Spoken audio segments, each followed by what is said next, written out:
All right, Trill. As of June 18th, 2024, the San Francisco Giants are 8.5 back in the NL West. Now, before you answer, I've been seeing some clips throughout the season with you and Eric and how fired up you got over the Dodgers and the payroll and what they brought to their lineup this year. But kind of a two-sided question. Baseball is a business, so is it good business to see somebody thrive like that with their ownership to be able to invest that much into these players? Or is it kind of like the old Steinbrenner mentality? Like they try to build these monstrous dynasty teams and you just don't like putting up with that shit. What is the most fair way to do this in sports then if the bigger businessman can't win for being the better businessman, if that makes sense? Yeah, no, that's the way it was, back like you were talking about with Steinbrenner and all that. I mean, when they got the cash, they chunked the cash around, basically try to buy the best team.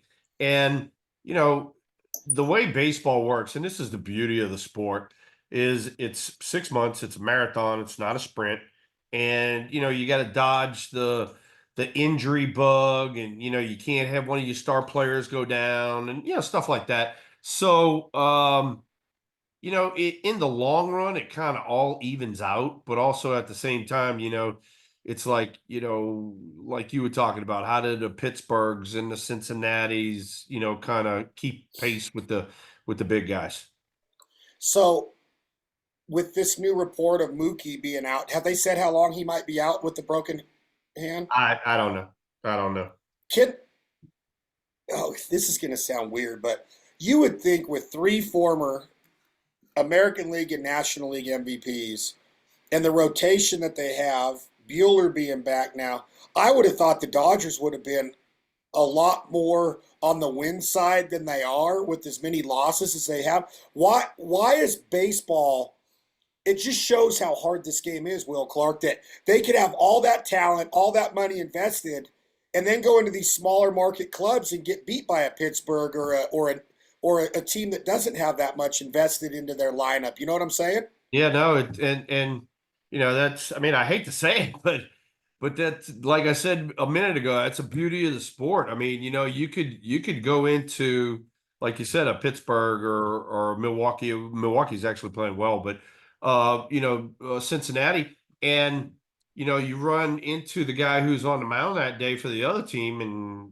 he's got it going on, and you're just going to lose. That's the way baseball is. And vice versa as far as offense goes.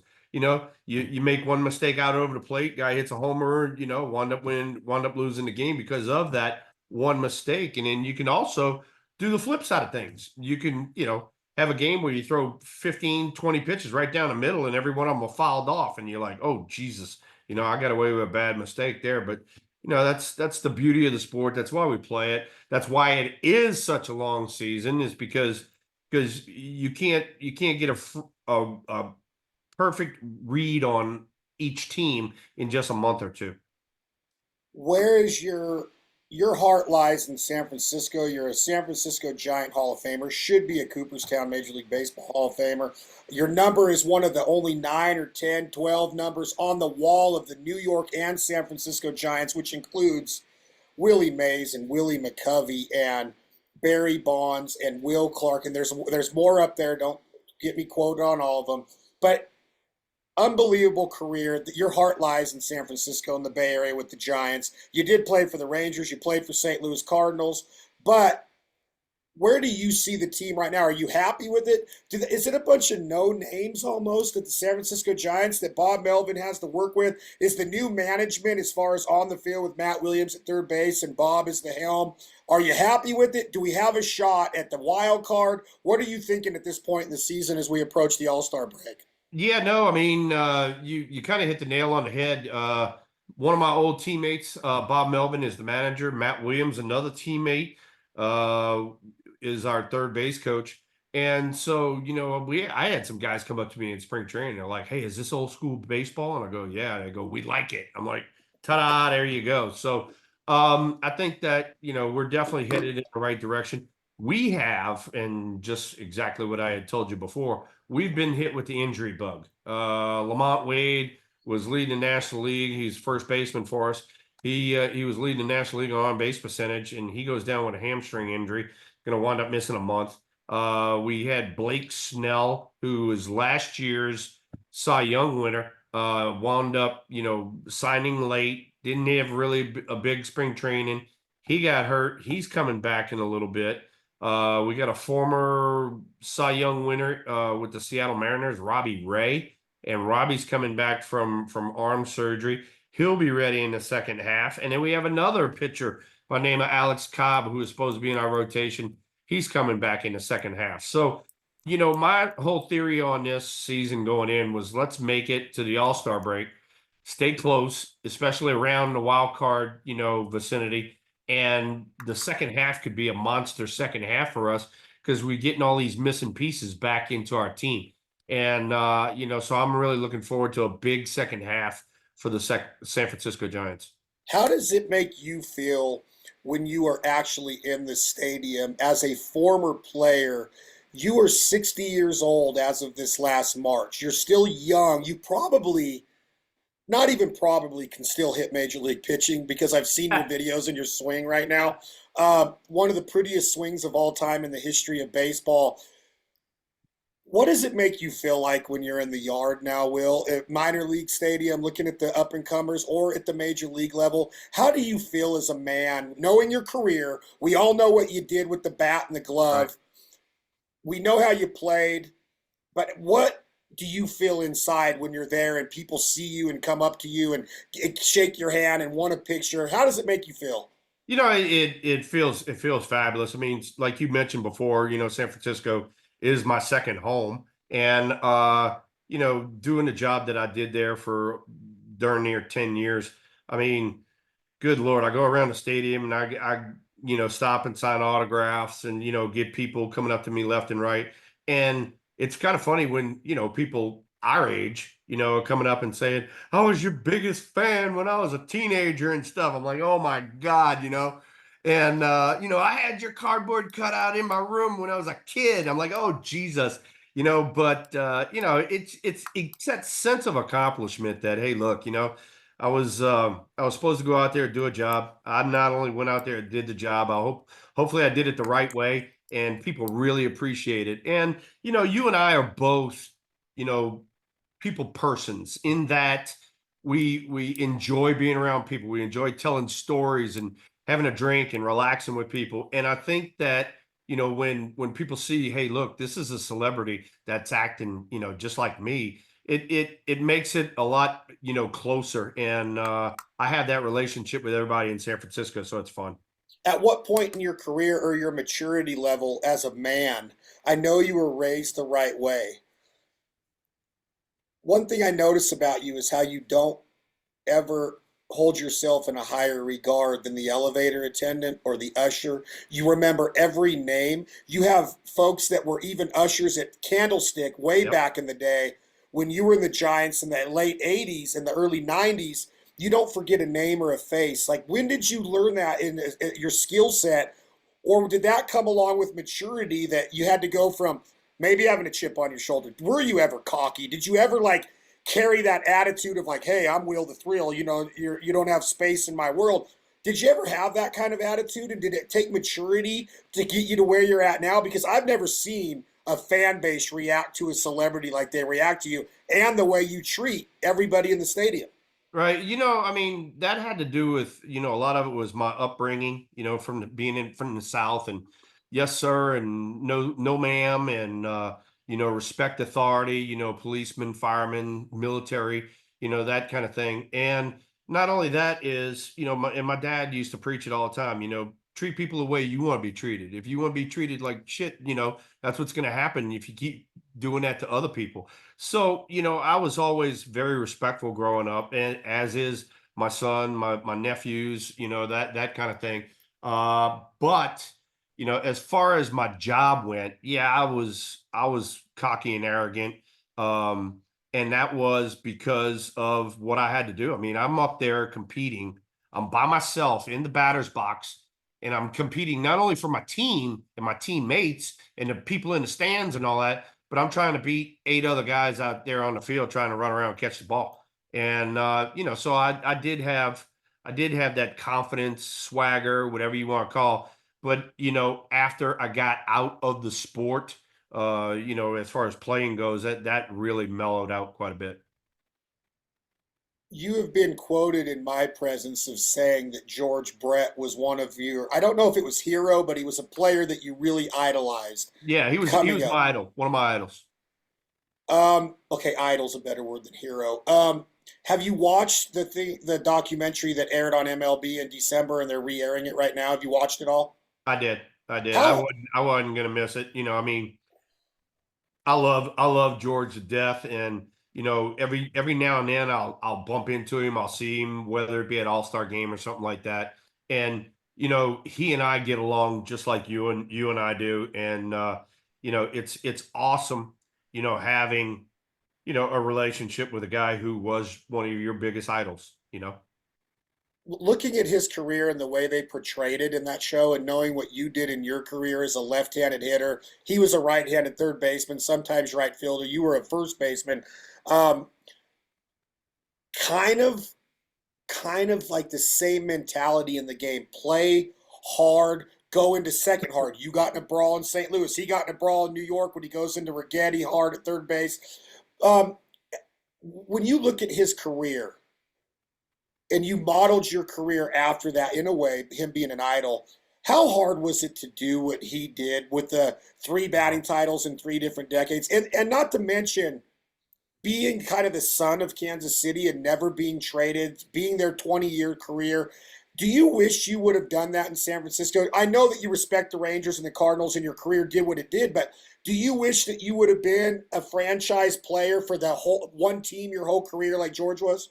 Without a shadow of a doubt, I wish I could have done it. George was, a little bit ahead of me.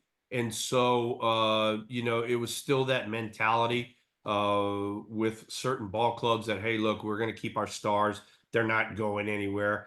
And then all of a sudden, kind of in my generation, especially getting into the 90s, the business side of baseball started getting pretty ugly.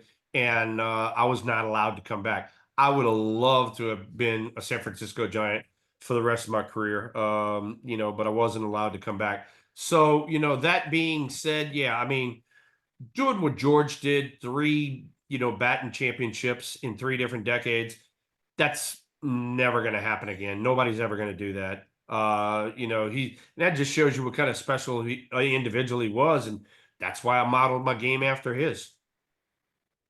When you say modeled your game, what was the rank to me the most important parts of your game? Was it offense, offense, offense, and then your Gold Glove work was maybe a fourth or a fifth? Or how did you model your game? What was if you could rank the pieces of your game: leadership, defense, glove work, batting?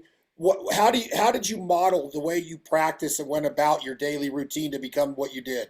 I worked real hard on the offensive side of things. Because you get four, maybe five at bats over the course of a game, and you have to try to come through in the clutch.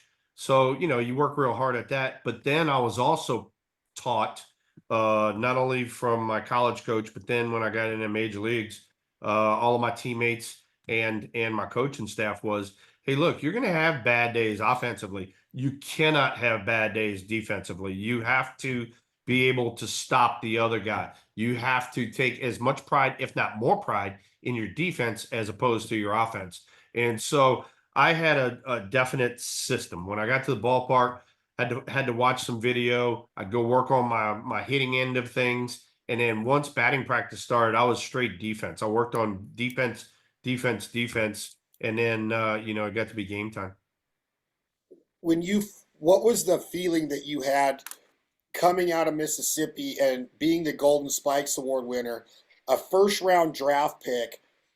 Do you have the mentality right now? Are you a guaranteed major leaguer at that point in your career? How hard was it to be that good in college, go to the minor leagues? And my I guess the theme of my question, Will Clark, is how hard is the major leagues to get there, stay there, compared to D1 college ball, Golden Spikes, best baseball player in the country, minor leagues. Is it Yeah. just a completely different level of ball once you're in the show? Yeah, it's completely different, and then, we're using aluminum in college, and then all of a sudden, I have to stop using aluminum and switch over to wood. So now I got to completely learn how to swing a baseball bat with a different weight and a different whatever it might be, different model bats, all that sort of stuff. Some bats back then you didn't get good wood, and they would explode in your hands. Those kind of things. You had to deal with those kind of things back then.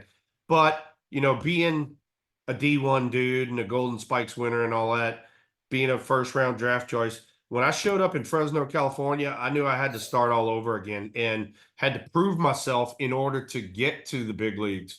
And then, knock on wood, I was able to do that pretty quick. But then when I get to the big leagues, it's like, all right, now I got to work even harder to stay here because there's guys like me coming up from behind me trying to take my job. I got to ask you this. It just popped into my mind because of a story you told me one time about buying a certain umpire a beer or two one night when you saw him That after a umpire just game. retired, too. Okay, so that's where I'm going with the great Angel Hernandez. So I've seen conflicting reports of worst of all time, thank God he's gone. And then I see Joe West, who's been on the show before, tells the people he was one of the top umpires in the game. And if you look at the percentages, Will Clark set the record straight. Was this man a good umpire, or was he a circus act that you have no idea how he got the job? And are you glad to see him go? What is your overall feeling of the Angel Hernandez situation?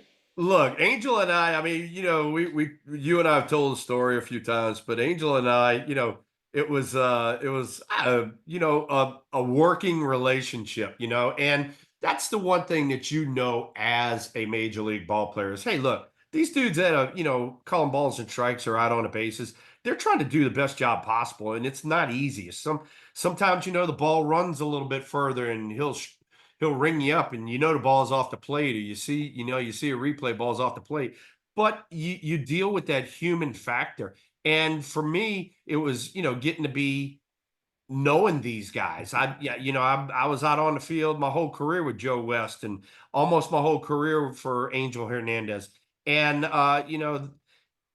I personally liked most of the umpires. There were a few guys that were real tough to get along with, and just like any other person, if you're tough to get along with, I'm not going to be on your side. I'm not going to pull for you. I actually didn't mind Angel, so I pulled for Angel, but he was one of the old schoolers that had let's shall we say just a little bit of a chip, and so if you got on his bad side, your strike zone got a lot bigger, and that's where kind of people saying, "Oh, he's a bad umpire." Well, you got on his bad side, and then his strike zone got bigger. So too bad. No matter what you think of the player Bryce Harper, the video I'm talking about is the check swing, third strike called. They check down to third base. Angel Hernandez rings him up. Do you remember this play? And have you seen this video lately? Okay, so I No, can't I ask. hadn't I hadn't seen it. It wasn't even close to his Okay, swing. You can all right, slow it down and you can see that he checked his swing, no problem. Angel should have got the call right, maybe. Human error plays. yeah, But what yeah, Harper does is he walks all the way down the third base line, arguing, gets in his face. They go at it. He gets rung.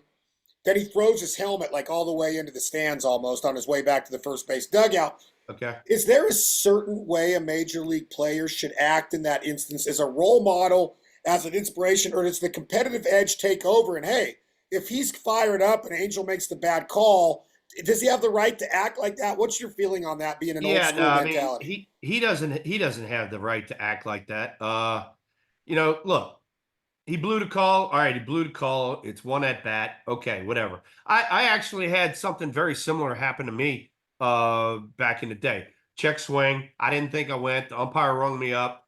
And after the game was over, I went into the umpire's locker room and I said, did you have me really going around, on that? And he was like, yeah. He said you did go, Will. And I said, okay, all right. I said, but I was fired up during the game, but I said, look, I also didn't want to show you up. So I want to apologize that, hey, look, I showed you up in the middle of the game. You're busting your ass trying to do your job. I'm doing the same thing. And it just heated a moment. And after that, that umpire and I were like two peas in a pod. So, having what happened to Bryce and then having, it be on TV and then, like you said, replays and stuff like that, there's no way that he's going to get the benefit of the doubt from Angel Hernandez for forever. And so, there was different ways to go about it back then. Whereas, and you see it now with the home run trots and the bat flips and all of that craziness. We didn't have all that stuff back then because you didn't want to get drilled, and you knew you were going to get drilled if you did that stuff. So it was a different way to act back then, and now it's a lot more theatrical. How would you describe the career of your podcast mate Eric Burns? Do you guys have a full podcast together now? Yeah, we do. Eric created this platform. It's called No Filter Network, and we're on, believe it or not, we'll be on later tonight. We're on every Tuesday night at 8 p.m. Central, 6 p.m. on the West Coast. On Tuesday nights, it's called Deuces Wild, and he was 22, I was 22.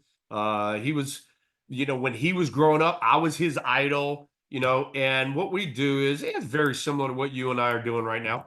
I'll throw questions his way and kind of set him off a little bit, and he'll go crazy and act a fool, and then he'll turn it around. He'll fire a few questions at me that he knows I'll get fired up about, and I do the same thing.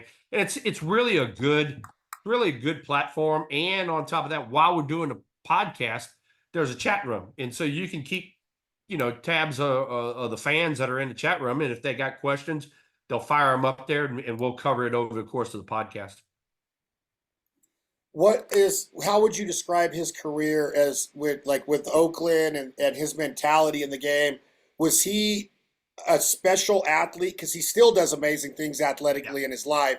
Was he a special specimen? Like what? Because when you see a player that has that, but they're really not in the limelight all the time, or you get 15 years down the road, you're inundated with so much content now with social media and all these cable channels. And if you want to see highlights of Will Clark, you just type it into Instagram and it's there.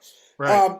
But sometimes you could tend to forget about careers also. And I can't pinpoint a lot of what Eric Burns was known for. I know he was a stud. I know that he would sell out for a fly ball. He Yeah. would go in hard. But how would you describe his career?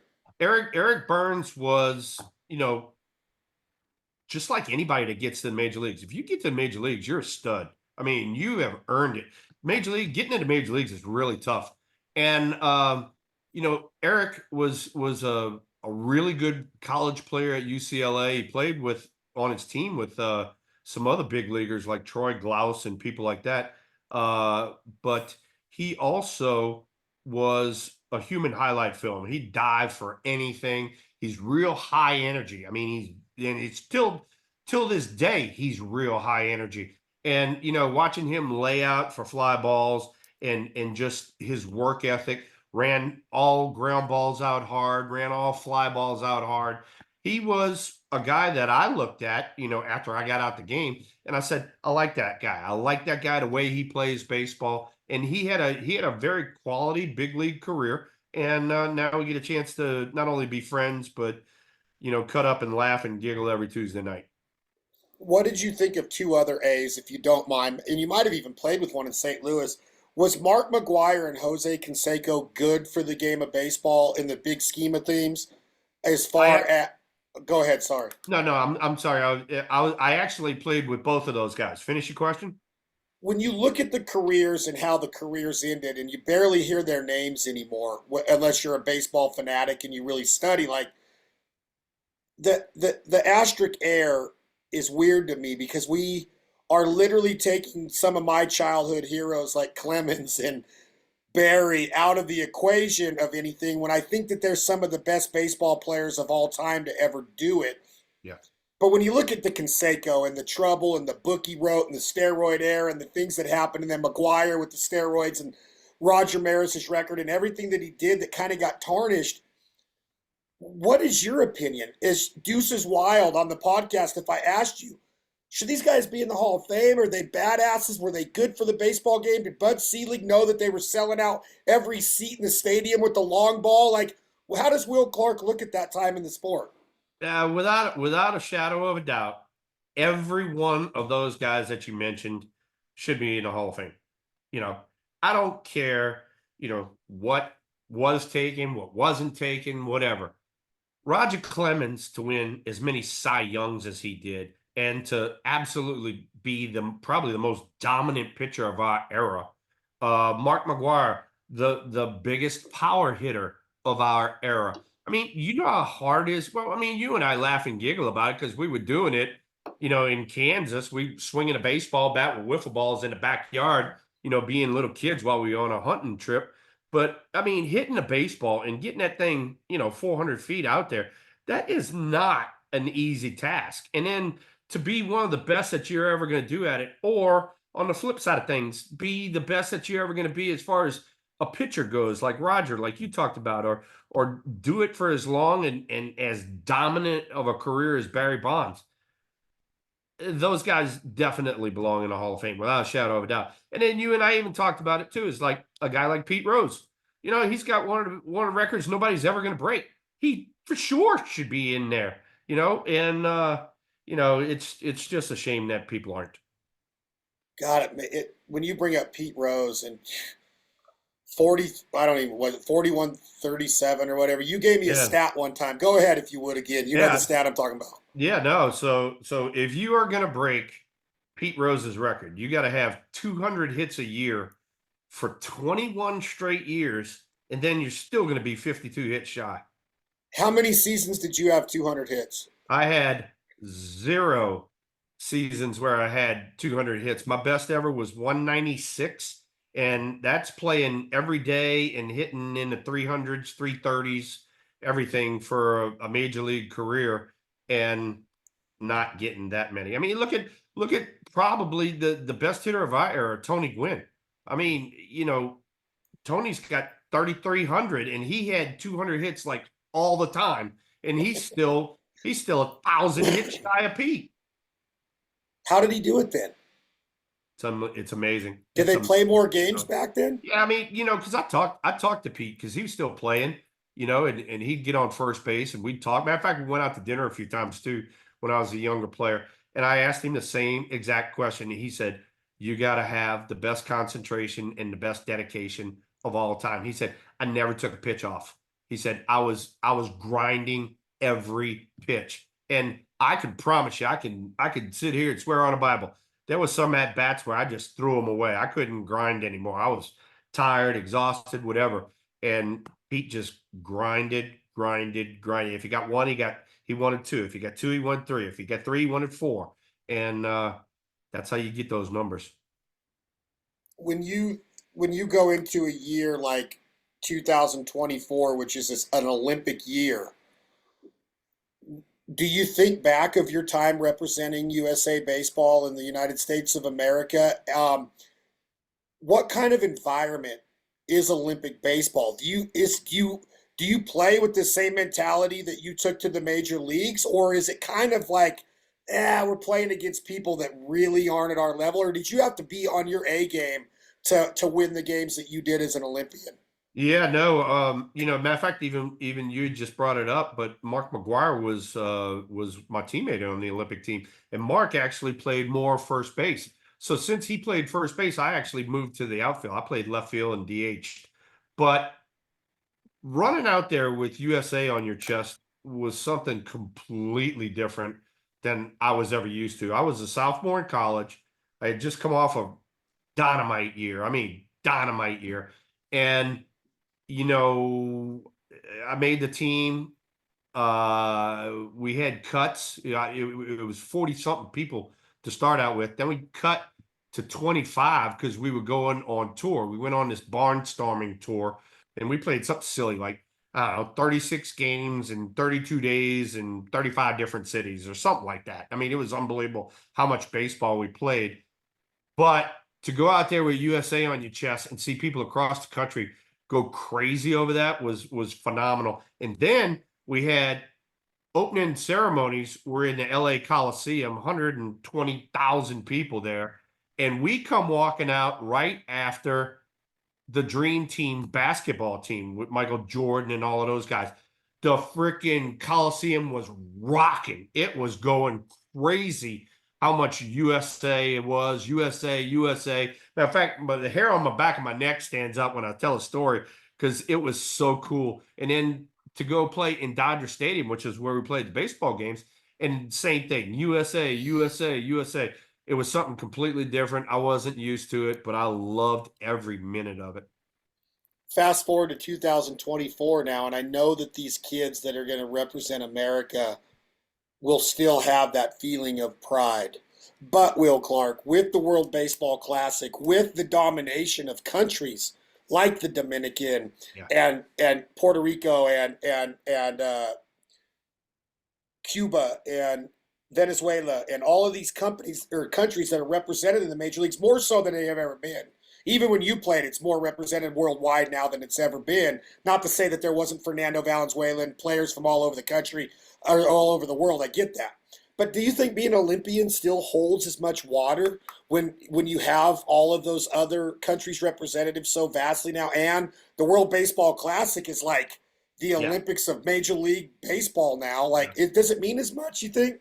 Uh, I don't know. I'd have to talk to some of the guys about it, but I can tell you one thing. When I had Mississippi State on my chest or San Francisco Giants, it was completely different than having USA on your chest and representing the whole country.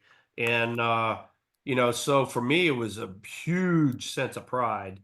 So I was going to play it like it was the last game of my life, and I'm hoping that the guys that are representing USA, in 2024 do the same thing. How has the overall image of San Francisco Giants baseball changed this season, in your opinion, compared to the last, let's say, 5 years?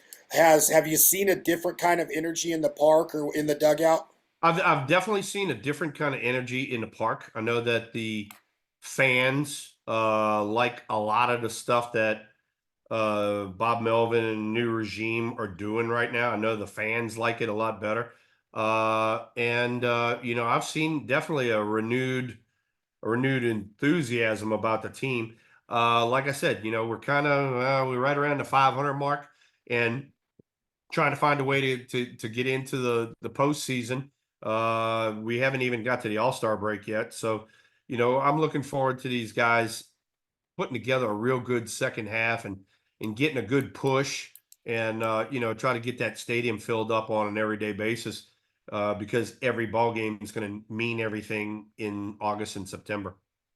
Can anybody beat Philadelphia right now? Can the Dodgers, does Philadelphia win the National League if we are going to the pennant chase right now? Yeah, that is yet to be seen. The, the the best part that I can tell you about baseball is it's not how you start, it's how you finish. And you want to be the team that's the hottest at the end of spring training.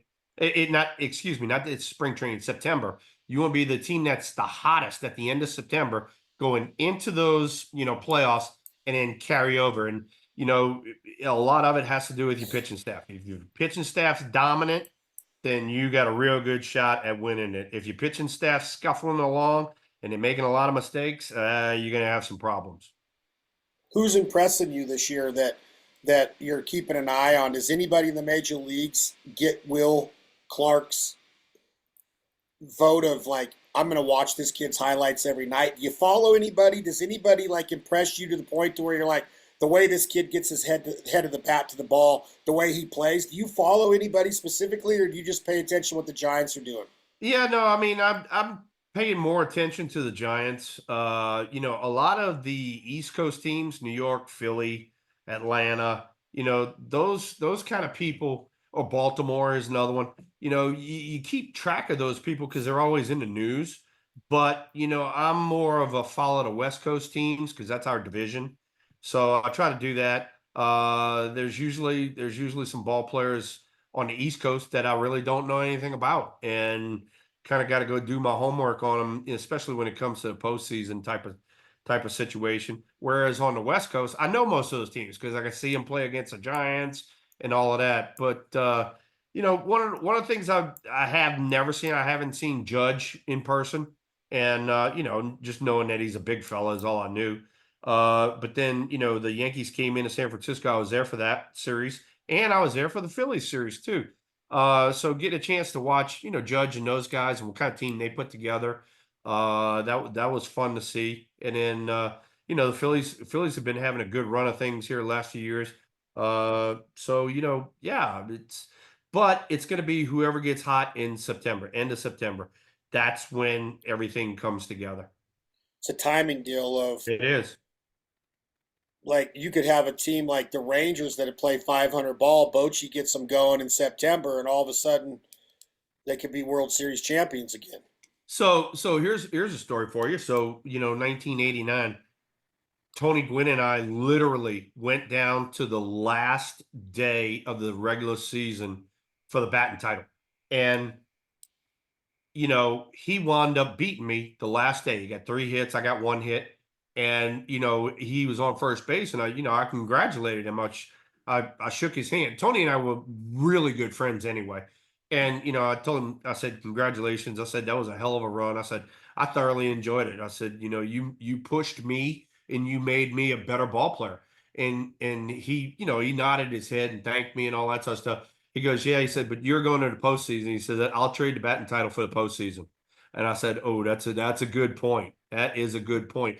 But that going down to the last day of the season, that grind that we were talking about with Pete Rose and stuff like that, that also led me to that NLCS MVP because I was locked in from the moment I stepped in the batter's box in Chicago till I got out of that series. I was locked in because I had good down to the last day of the season for a batting title. Is just keeping that mentality and that focus and that grind going, and that right there is what we're talking about. End of September.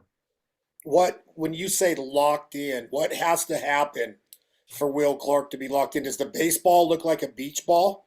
Not only that, it's just the fact that you're looking for a pitch, you get the pitch, and you don't miss it. Those three things have to happen. And it was just I was looking for certain pitches, I got them, I didn't miss it, and it was like, oh my god, and it doesn't happen like that all the time. You're going to go through streaks over the course of a season, your career, whatever it may be, where you guess wrong, you get a good pitch to hit, you follow it straight back, get a good pitch to hit, you roll it over, pop it up, whatever it might be. But to get locked in and just get the same pitch that you wanted every time and put good wood on it and see the ball get out there, it's a pretty good feeling. What did you feel the day that you learned Tony Gwynn passed? Because you're friends with No, the man. You watched him get sick and then get sick again. A lot of people say it was because of his addiction to chewing tobacco.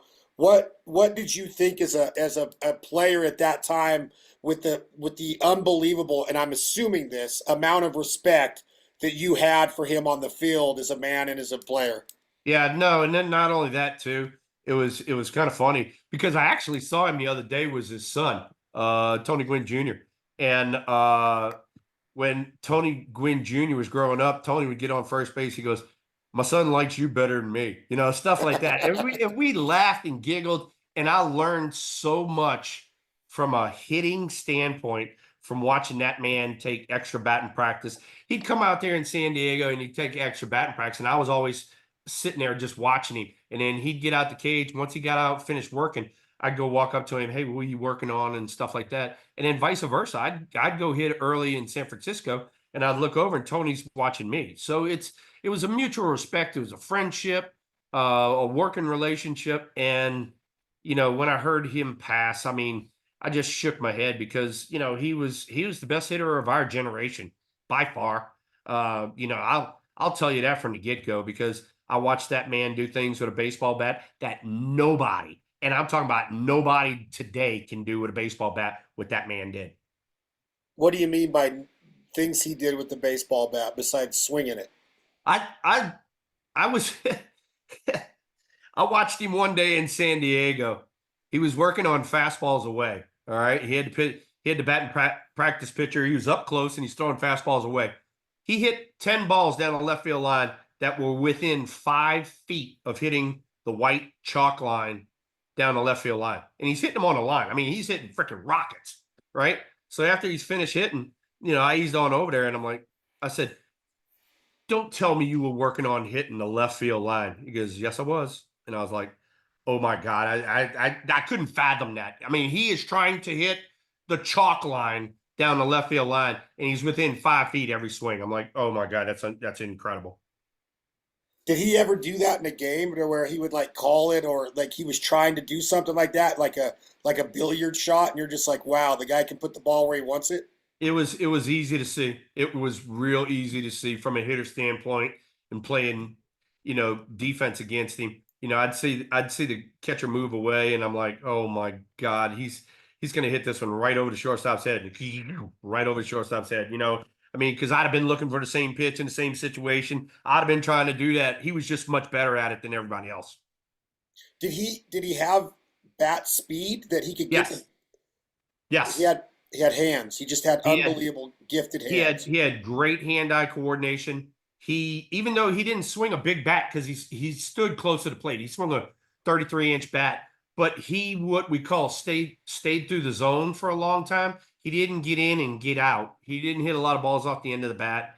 He would actually, believe it or not, get jammed, and he'd tell me that all the time. He'd say good hitters get jammed because we see the ball longer. We can manipulate our hands to where we can muscle the ball out. If you hit a ball off the end of the bat, you can't control where it goes. It might go out there, it might not. You hit a ball off your hands, you can actually muscle it that way and muscle it that way and kind of direct it around the ballpark. Um, what what where was I going with this when you just said something about Tony Gwynn that raised some a question for me. What size bat did you swing? I swung a little bit bigger bat. I was a 35, 33. So it was 35 inches long, 33 ounces. I was off the plate. And so I'd go into the baseball, and that kept me kind of closed off a little bit. And then that allowed me to use the whole field. So I would try to, take that ball on the outside part of the plate, go to left, and then if they left it out over the plate, then I'd pull the ball.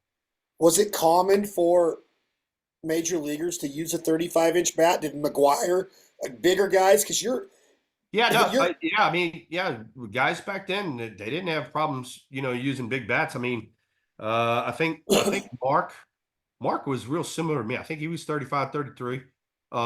Kevin Mitchell, who was, I played with, Kevin was 35, 35. Willie Mays, because I even asked Willie. Willie swung a 35, 34.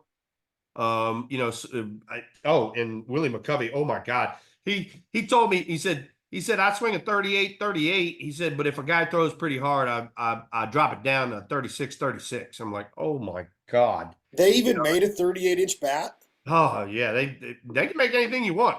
They can make anything you want. It depends on the blank that they get.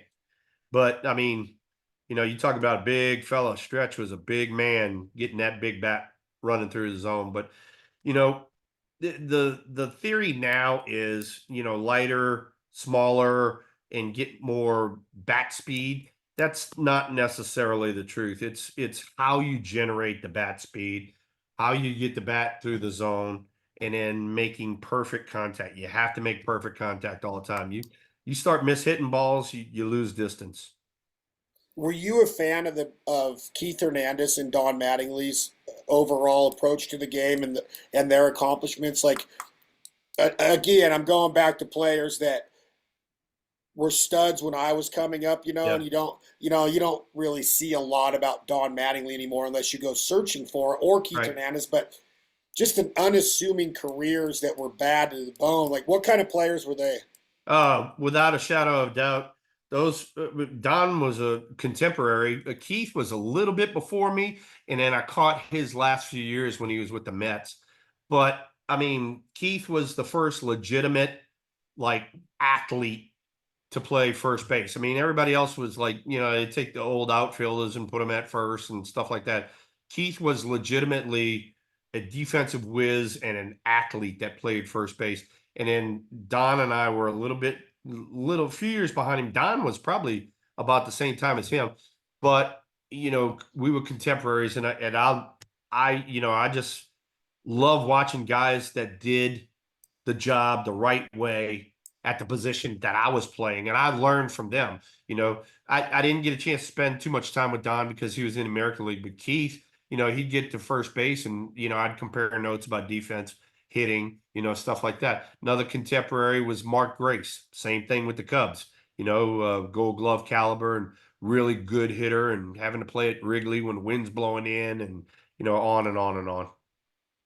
When you say contemporary, you're talking about playing at the same time as you. Yeah, Mattingly was, I think, 83 was his rookie season, so he would Yeah. have been 5 years ahead of you. When you watch today's game, Will Clark, are you impressed? I know that you got to be something special to make it to the major leagues, but is it a different type of mentality in today's player the more you spend at the ballpark? Yeah. Yeah, it's definitely a different mentality. We were all about, getting on base, setting up guys behind you, stuff like that. There's a lot of mentality now where it's, I'm gonna grip it, rip it, swing, and if I strike out, so what? When you strike out, you don't do anything to help out your teammate. You don't put any pressure on the defense. The pitcher gets a kind of a free pass because you're walking back to the dugout. He didn't have to do anything special and just make a pitch or two on you. And I'm seeing that a lot more. Whereas guys, in our era, they'd come off the knob of the bat, get a little bit more control of the bat, cut down their swing, put the ball in play, and we were real cognizant about strikeouts and lowering those numbers. And you know, nowadays it's grip it and rip it, and I don't care if I strike out. Such a weird mentality that striking out is okay. Yeah, no, It's I not. I, I don't get it. When I struck out, and believe it or not, my strikeout numbers lowered every year that I played in major league. So I got better and better and better as I learned more and more and more. I got better at making better contact and putting the ball in play more. Um, when you walk back to the dugout with a strikeout, I always thought deep down inside I let my team down. I let my teammates down. Um, I did not put the ball in play. I did not make the defense work. They didn't get a chance to see if this guy was having a bad day or that guy's having a bad day and he couldn't catch a ground ball, or that center field is having trouble with the sun in the outfield, whatever it might be. And I just felt like a complete failure when I struck out. And yeah, I mean, I took them hard. I took some of my at bats real hard, and I don't see that now. I don't see that gritting and grinding and taking at bats hard. It's just like, oh ho hum, and go put your helmet back in your little cubicle or whatever. Were you a pine tar guy? Tons of pine tar, tons of pine tar. You took that after Uh, George Brett? well, not only from George Brett, but also from playing in the South, and I The mean humidity. humidity and sweating your butt off, and you got to hang on to this thing pretty damn good in order to to whack a baseball with it. And it absolutely pisses me off to no end when I see these guys take a full on hack, and it's a freaking boomerang jobby going up into the screen somewhere, or one of the fans got to catch the bat and then throw the bat back out on the field and all that. When I see that, it just pisses me off to no end. Do you have a gauge on the College World Series? Are you paying attention to any of these games lately? You know what? I'm an SEC guy, so I'll pull for the SEC teams. That's kind of where I'm at. I have not really watched too many games yet because I've been busy, and then not only that, too, been watching a lot of baseball as far as our minor league teams. I went and saw our team in Richmond, Virginia. Came back from there. I was home for about a week. Went to San Francisco. Came back. I'm home for a few days. I actually leave tomorrow, and I go to Birmingham, Alabama, because the Giants and Cardinals are playing a game there to remember Willie Mays' era and the Negro leagues and stuff like that, and so that's going to be a big deal. So I'm going to Birmingham for that. Then I come back home from Birmingham. I'm only home a few days, and I'll go see our minor league team in San Jose, California. When you get to Birmingham, will you be down on the field shaking hands and paying your respects to everybody from the Yeah, Negro Leagues and yeah. and what was going on in that era of Yeah, without a baseball? shadow of a doubt. And matter of fact, believe it or not, I saw one of the Negro League players the other day when I was in San Francisco. Really had a chance to spend some time with him. Superman. I've had a chance to spend time with other of the Negro League players that I really, had, because I'm a baseball history guy, and so knew who these guys were, the Buck O'Neills of the world, Willie Mays of the world, that they did not have the opportunity that I had, but yet at the same time they were fabulous baseball players. So if you went on Jeopardy and baseball history was one of the subjects, would you own? Are you a Yeah, trivia you wouldn't beat me on that buzzer. I can tell are you you a that. trivia guy that can just blow people's minds when it comes to baseball? No, I'm not a big, huge trivia guy. I'm just a history buff. Just know who the guys are that came before me. I mean, here's a perfect example. All right, I gotta tell you this one right now. I mean, so I go around, I see all of our minor league teams, and this was a few years ago. Matter of fact, the guy's in the major leagues right now. And I went up to him and I go, he was talking about how, guys like Babe Ruth and Ted Williams wouldn't be able to play in today's game. And I go, excuse me? And he goes, yeah, they wouldn't be able to play in today's game. I go, look, let me tell you something right now. I said, first off, I said, when you got HOF behind your name, Hall of Famer, you're a bad man. You're a bad man. You could do some unbelievable things on a baseball field. And I told him, I said, look, I said, why are you even picking on Babe Ruth? I said, that man in his generation, he had more homers by himself than other whole organizations put together. And he's like, oh, really? I go, yeah, because you don't know the history of the game. And so I start bringing up some Hall of Famers that I knew that he had no idea who they were. I go, you know who Stan Musial is? No. I go, you know who Lou Brock is? No. You know who Bob Gibson is? No. You know who Red Shane is? I'm just bringing up Cardinals.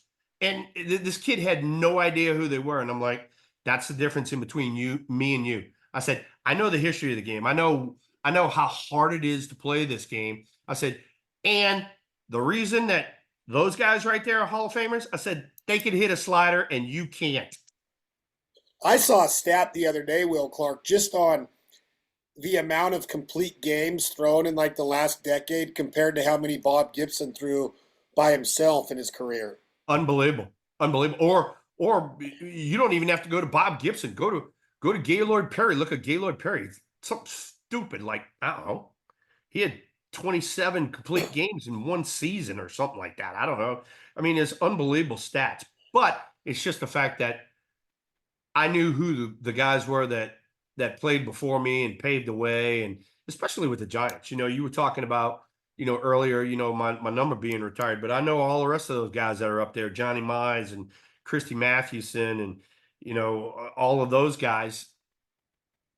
I enjoyed the history of the game, and I still do. My son's into it.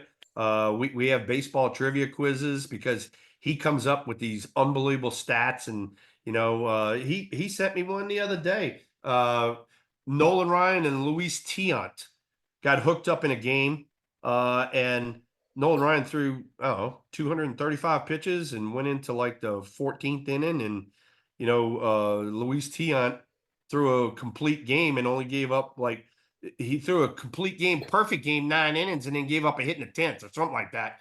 So that just shows you the difference in the games now as opposed to back then. Speaking of history, what is the history of that jersey behind your left shoulder, Mississippi State 23, and you're known as Double Deuces? Yeah, no, that is the College World Series Hall of Fame. That is my being a member of the College Hall of Fame. That's the jersey that they gave me.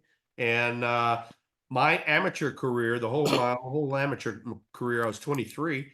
And then when I signed my contract with the San Francisco Giants, they had an old Jack Clark jersey. And so, you did the photo op and I held up the jersey. It said Clark 22, right?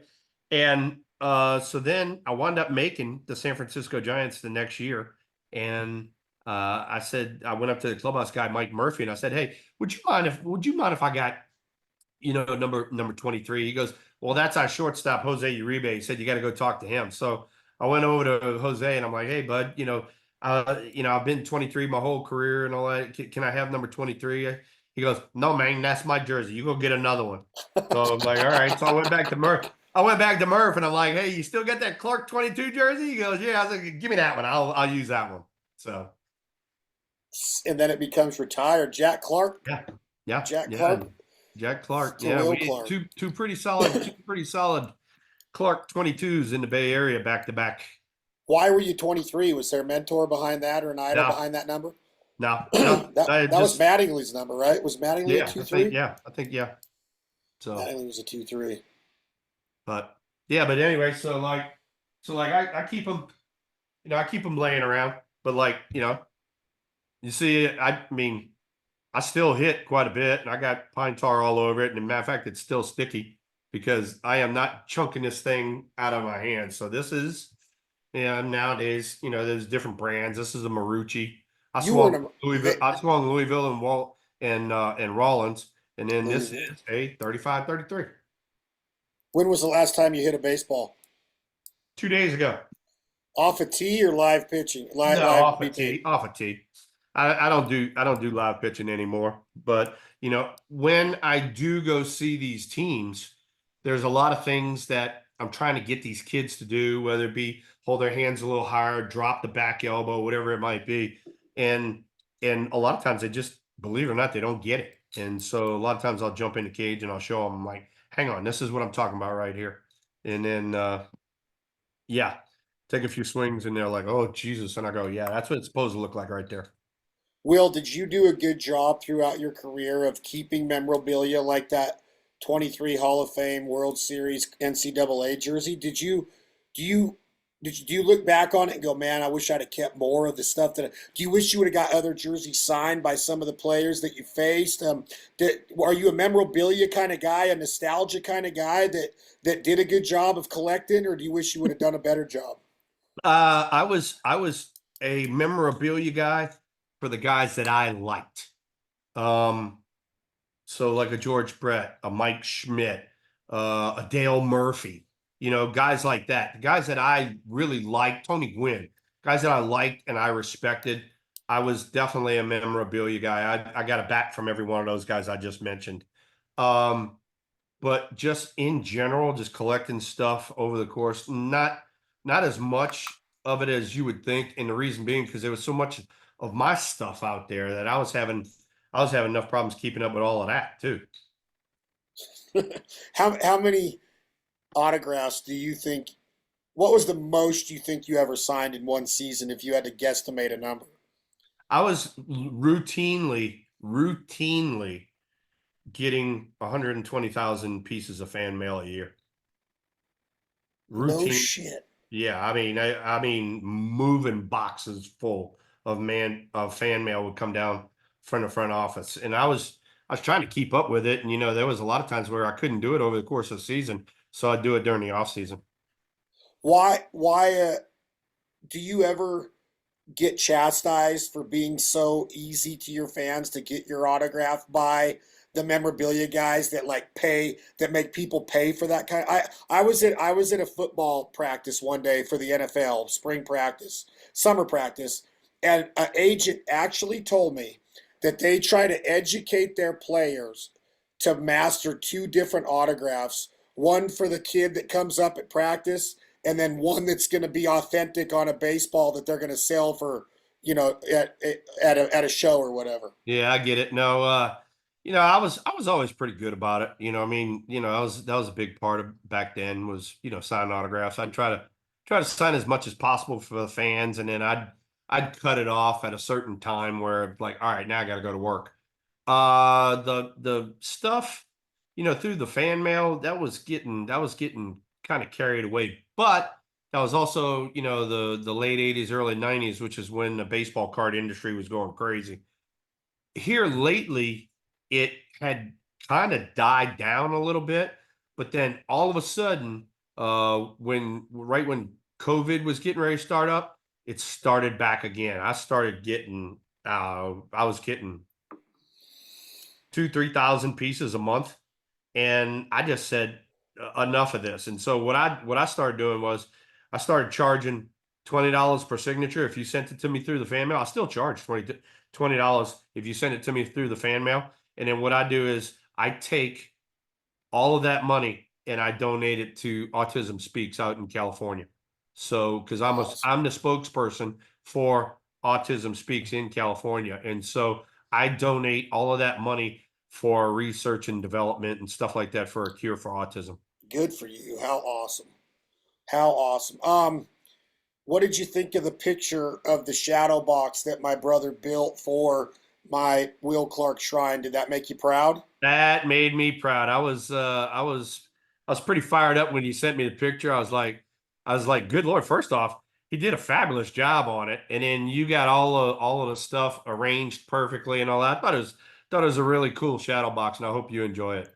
Oh man, I couldn't figure out what to put in it. Like I was gonna put this hat in there, but I like wearing this hat when I come see you. Um, one of the athletes that's being most talked about in the country right now shares the last name that you have. Yeah. Yeah. Um, And she's doing a great job. She did a great job at Iowa. I think she's a Bay Area girl too, if I'm not sure. Right? is Is she she? really? I don't Ooh, I'm I gonna look it thought up. somebody said that, but you know, shared number 22, Clark, at Iowa, did a great job. You know, the high round draft pick, and then now being in pro ball, and she's she's getting bumped out there on the court and That's what knocked I was gonna down. ask And you. I mean, yeah, no, I he, mean that was a cheap shot. I tell you what, back in my day, I'd have found a way. Okay, all right, you want to play that way? Next time you come in the lane, you're gonna get an elbow right upside your chin. You no, know, so she was born in Des Moines, Iowa. oh, okay, all right. So she's not a Bay Area girl. But Somebody lied to me. Then somebody lied to me is what they you did. bring up a great point of you see these kids and fans are going crazy to meet this Yeah, girl and get her autograph. Everybody, adults and kids, male and yeah, female. Um, Her Nike deal, and then you saw. I'm sure you just saw the Wilson basketball deal. That the only other athlete in the history that's ever got this deal is the great Michael Jordan, where they had their own personal Wilson basketball line, and now she has three different basketballs in this line where she signed a major deal with the Wilson Athletic Company. And I'm sitting there, and all just right away, race was brought into it, and I'm like, wait a minute, this girl works her butt off. She's earned yeah, this. Michael Jordan was an African American guy that had the same deal. Larry Bird didn't get the deal. So I'm thinking, like, why do we got to bring race into this yeah. girl's account? Like, just like that fast. I don't get it. You know, I I mean, don't get it. I don't get it. And we're in that kind of society right now. So I mean, I don't get into all that craziness. My big thing is the fact that, you know, she went out there and became the number one college scoring champion ever. Ever. And so yeah, she's gonna get a lot of publicity. And then, you know, high draft pick, you know, gonna be in the WNBA. So she's gonna get, you know, a lot more publicity unless she falls on her face, which she's not doing. So yeah. I I agree look, 100%. when you got people like that, when you got people like that, I don't care what color, what skin tone, whatever. I pull for people to do well. So there you go. I couldn't agree more. Will Clark, the hardest pitch to hit in baseball, go. Change up without a shadow of a doubt. If you're Everything ready, else, everything else has different spin on it. You can see it. You know, slider goes this way, curveball goes that way, split fingers got tumbling act on it. Fastball and changeup look kind of the same, and it's a timing thing. was it way easier for Will the Thrill Clark to hit a right-handed pitcher or a left-handed pitcher, or did you master both of them? I actually, believe it or not, when I was scuffling, I actually wanted to see a left-hander because my mechanics were better off a lefty than a righty. Righty, a lot of times I would like pull off, I'd pull my shoulder out because I was trying to get the head of the bat out. Lefties, I had a tendency to stay in there a little bit longer and see the ball longer. So I actually enjoyed seeing lefties when I was scuffling. Last three questions, quick ones right here at the hot seat with the great Will the Thrill. Did you ever face Nolan Ryan, and did you have success against Nolan Ryan? Yes, you knew the answer to that question. You just set me up. My first ever at bat in the major leagues was a home run on a 1-1 fastball from Nolan. So that was a good way to start my major league career. And I am the career leader in homers off of Nolan Ryan. So Nolan and I had some good battles. Did you ever face Randy Johnson? And what was your story against the unit, the big unit? Randy and I had a lot of good battles. I mean, he came up, believe it or not, as a reliever in the Montreal Expos organization. So I faced him when he was in the pen with the Expos. And then, needless to say, when I was in Texas and Baltimore, he was with Seattle. And so I had a chance to face him quite a bit. Never a fun day at the beach with Randy, but it was also one of those things. Hey, look, I'm a major leaguer. I'm gonna stand in there and take my hacks, and some days he's going to get me. Some days I'm going to get him. Is the best pitcher all around best pitcher you ever faced in your Major League Baseball career Greg Maddux? If not, was he one of the top three? And did he beat you more than you beat him? You know what? Greg Maddux was definitely top three without a shadow of a doubt. I mean, just of my era, I faced Greg. Oh shoot, I don't know, maybe got 150 at bats off of him. So when you start having those kind of numbers off of people, they know you as good as you know them. And it's just a question of whether you're going to get him that at bat or whether he's going to get you. The other one that we brought up was Roger Clemens. Way overpowering, bunch of different pitches, and just an intimidation factor with Roger too as well. So a lot of good stories. Being a major leaguer, you and I have had a chance to have a Jack Daniels or two, and tell a few of them, but I got a lot more. Well, I can't wait to hear him. I am enamored that you got 150,000 fan letters a year Yep. with the popularity and your humility and what you've accomplished. I am proud to call you friend. I'm proud to have you as a guest again right here at the podcast, and I can't wait to share hunting camp. But before that, I hope to make it to the Bay Area and be on the rooftop with you, having a Jack Daniels and talking Yeah. baseball and smiling. Yeah, no, we'll definitely make that happen. I'll be out in the Bay Area, like I said, next week because I got to go see the San Jose team. But then I'll be in San Francisco end of July and end of August. So if you can make it one of those time periods, we'll hook up. I'm going to do it. I'll get those dates from you. The great Will the Thrill Clark, Deuce, number 22, San Francisco Giants, retired Hall of Famer, one of the best to ever do it. Thank you, Will. My pleasure, Chad. Look forward to talking to you here soon, buddy. All right, hold on one sec while I sign off. This Life Ain't For Everybody podcast. Will the Thrill. I can't believe I get to talk to my idols growing up. I once thought I would make it to the major leagues, but then I got to D1 baseball. And my college coach at University of Nevada, Las Vegas, the great Fred Dallimore, who's still a dear friend of mine, at 80 years old today, called me the biggest recruiting mistake that he ever made. So I have a shadow box of my UNLV baseball bat, my center field glove, a ball signed by Fred Dallimore, pictures of me and my dad on Roger Barnson Field at UNLV, and pictures of me and Fred Dallimore today. And then I have a number 13, which was Fred Dallimore's jersey number 13, signed to Chad, the biggest recruiting mistake I ever made, Coach Dallimore.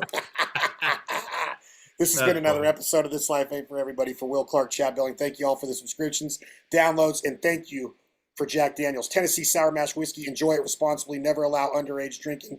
Enjoy one tonight while you're watching the San Francisco Giants chase that National League West pennant. Thank you all very much.